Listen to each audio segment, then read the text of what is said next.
Good morning বন্ধুরা। এখন বাজে 12টা। গুড মর্নিং বলাটা ঠিক হলো না, কারণ এখন দুপুর হয়ে গেছে। তোমাদের সামনে অনেকক্ষণ পর এলাম, সকাল থেকে আসতে পারিনি, কারণ সকালে উঠেছি দেরি করে, যেহেতু রাত করে শোয়া হয়েছে, অনেক রাত্রে শুয়েছি, গল্প করে শুতে শুতে 1:30-2টো বেজে গেছে। তারপর উঠেছি দেরি করে, মুখ টুক ধুলাম, ছেলে মেয়ে উঠলো, ওদেরকে মুখ ধোয়ালাম, খাওয়ালাম, ওদেরকে চান করিয়ে জামা কাপড় কেচে চান টান করে তোমাদের সামনে একেবারে এলাম। জলখাবার খাওয়া হয়ে গেছে, তো রান্না আজকে হচ্ছে নিচে। আজ বেশি লোকজন নেই, অনেক চলে গেছে।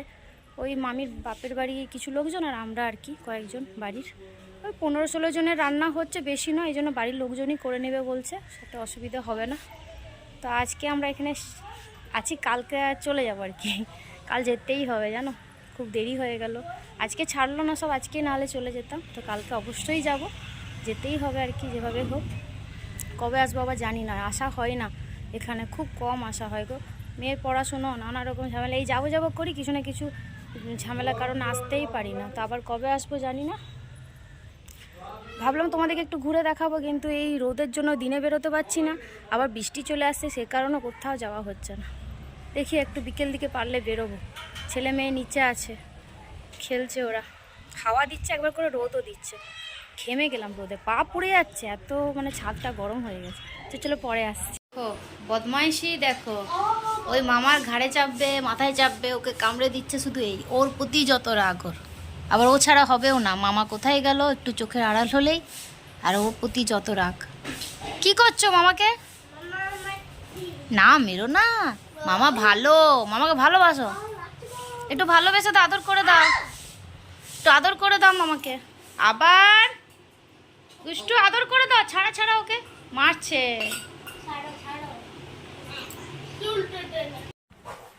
এই দেখো বিকেলবেলা দেখছি একটা হনুমান এসছে। আমাদের দিকে তো এরকম আসে না, এখানে কিন্তু মাঝে মধ্যেই আসে। আমার ছেলে দেখে খুব খুশি, জানো তো। এই দেখো আমরা বিকেল মানে ওই 6টার দিকে বেরোলাম, একটু সামনে একটা পাহাড় আছে, তো সবাই বললে চলো একটু বেরিয়ে আসি। এখানে বেড়াবার জায়গা বলতে আমাদের ওখানে মতন তো অত কিছু নেই, ছোট্ট একটা পাহাড় আছে, তো সবাই যায়, তো আমরাও গেলাম।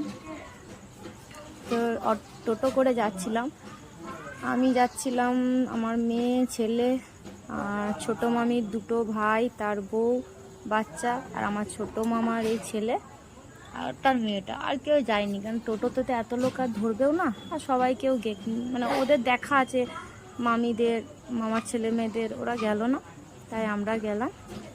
রাস্তায় যাচ্ছিলাম, চারিদিকে সবুজ, আমাদের দিকে দেখো এত গাছপালা তো দেখাই যায় না, তাই না? শহরে শুধু বা বড় বড় বিল্ডিং, বাড়ি, এই সমস্তই দেখা যায়, কিন্তু এখানে যত দূর যাচ্ছি শুধু গাছপালা, বেশ ভালো লাগছিল। আর বর্ষাকাল বলেই না একটু চারদিকটা বেশি যেন সবুজ হয়ে আছে।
করছে? 11:30 বাজে, বাই করে ঘুরছে, কিছু চকলেট খাবো। এত রাতে চকলেট খাই বলো? না, কালকে খাবে ট্রেনে, যখন বাড়ি যাবো কালকে তখন খাবে। কাল খাবো, প্যাকে ভরে দাও। আবার এখন খাই না বাবা, কালকে খাবো। খাওয়া দাওয়া হয়ে গেছে আমাদের, শুয়ে পড়তে হবে, বিছানা করে নিয়েছি, কারণ সকাল সকাল উঠতে হবে, বেরোতে হবে। আর গরম প্রচণ্ড আছে, বৃষ্টি হয়নি দুদিন, এত গরম কি বলার নেই। এখন চকলেটটা খাবো। ভিডিওটা এখানে শেষ করছি। সবাই সুস্থ থেকো, সাবধানে থেকো। তো টাটা, গুড নাইট।